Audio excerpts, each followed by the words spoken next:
सोनू घर आया ही था कि कॉलोनी के बाहर गेट पर रौनक उसे मिल गया, जो कि उसका क्लासमेट है। अरे रौनक, तू आज स्कूल नहीं गया? तुझे पता है आज स्कूल में बहुत मजा आया भाई। आज तो पूरे दिन मस्ती ही की। तू आता ना तो और भी मजे आते। सोनू के चेहरे पर एक अलग ही खुशी थी, लेकिन अब रौनक जो कहने वाला था उससे सोनू के चेहरे की खुशी उदासी में बदलने वाली थी। अरे उसे छोड़, अब मैं बताता हूँ कि मैं स्कूल क्यों नहीं गया।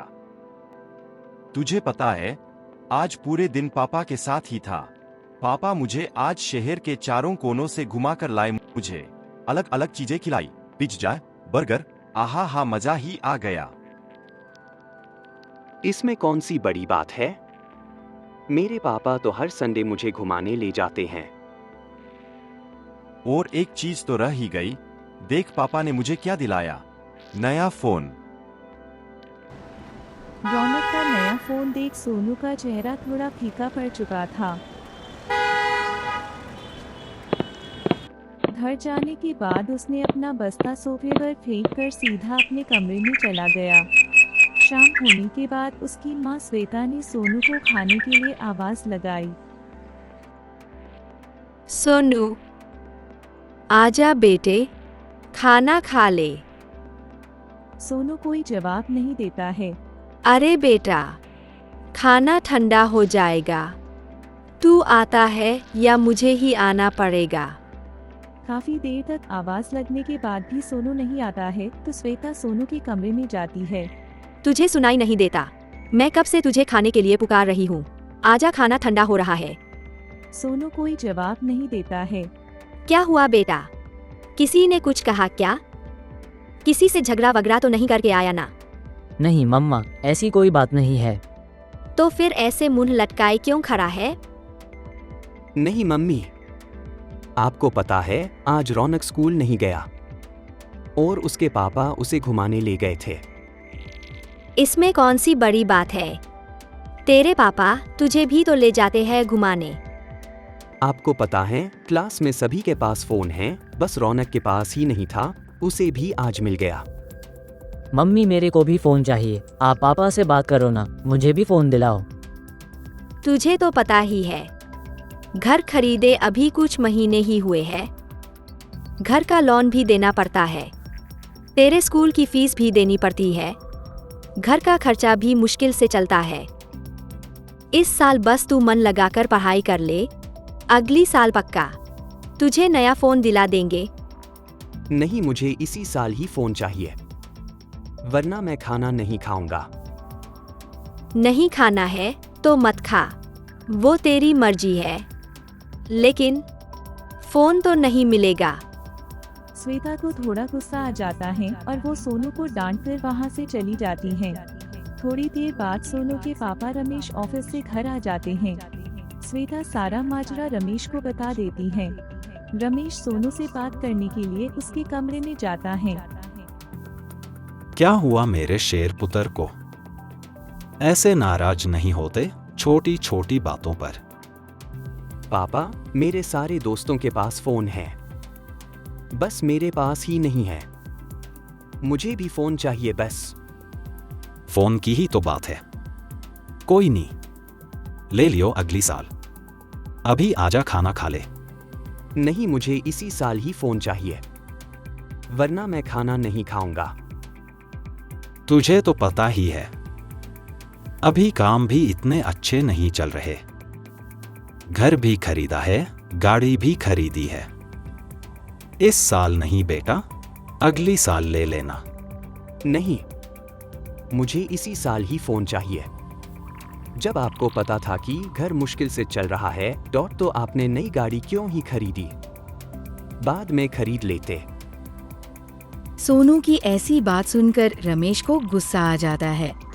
काफी देर वो सोनू को डांट फटकार कर वहाँ से चला जाता है। रात को सोनू बिना खाना खाए ही सो जाता है। सुबह होते ही श्वेता को एक चिट्ठी मिलती है, जिसे देख श्वेता जोर जोर से रोने लगती है। श्वेता की चीख सुन रमेश भी बाहर आता है। क्या हुआ श्वेता? ऐसे चीख चीख कर क्यों रो रही हो? क्या बात है, जल्दी बताओ। श्वेता वो चिट्ठी रमेश को पकड़ा देती है। पापा मैं जा रहा हूँ घर छोड़कर, अब बहुत सारे पैसे कमाकर ही वापस लौटूंगा। आप मेरी फिक्र मत करना। आपका प्यारा सोनू। चिट्ठी पढ़कर रमेश की आंखों में भी आंसू आ जाते हैं।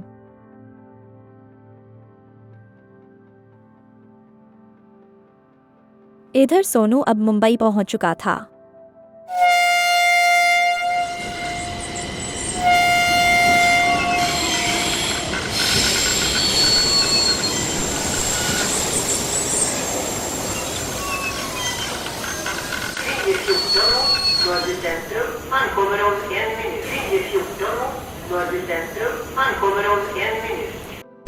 घर वालों से नाराज होकर सोनू अब मुंबई तो आ गया था, लेकिन उसे क्या पता था कि उसके साथ क्या होने वाला है।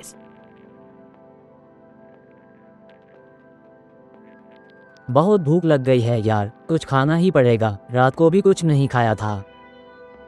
सोनू फिर एक ढाबे पर पहुंचता है। अरे अंकल, एक प्लेट मोमोज लगा दो ना। हाँ बैठो, उधर लगाता हूँ। सोनू साइड में लगी टेबल पर बैठ जाता है। थोड़ी देर बाद एक बूढ़ा आदमी आता है और सोनू को मोमोज की प्लेट देकर वहां से चला जाता है। मोमोज खत्म कर सोनू काउंटर पर चला जाता है और ठेले वाले से बोलता है, किसी ढंग के आदमी को काम पर नहीं रख सकते क्या? इनसे ठीक से चला भी नहीं जाता, ये क्या ही काम करेंगे इस उम्र में। सुनो, ये भी किसी टाइम एक अमीर बाप की औलाद था और ज्यादा अमीर बनने के चक्कर में दिल्ली से भाग आया था। 10-15 साल बाद वापस लौटा तो पता चला कि उसके माँ बाप तो इसके सदमे में गुजर गए और पैसे, घर, जमीन सब रिश्तेदारों ने बांटकर चट कर दिया। तब से यह यहीं पर काम कर रहा है, शायद उसी बात की सजा दे रहा है अपने आप को। ये सुनकर सोनू के पैर तले जमीन खिसक जाती है और हाथों हाथ वो दुकान वाले से फोन लेकर रमेश को फोन लगाता है।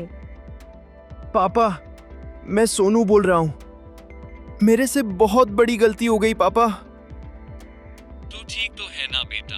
मुझे बता, मैं लेने आ जाता हूँ तुझे। मैं वापस आ रहा हूँ पापा, आप चिंता मत करना, मैं शाम तक लौट आऊंगा। और सोनू रोने लग जाता है। तो कहानी से ये सीख मिलती है कि छोटी छोटी चीजों के लिए अपने पेरेंट्स को मजबूर नहीं करना चाहिए।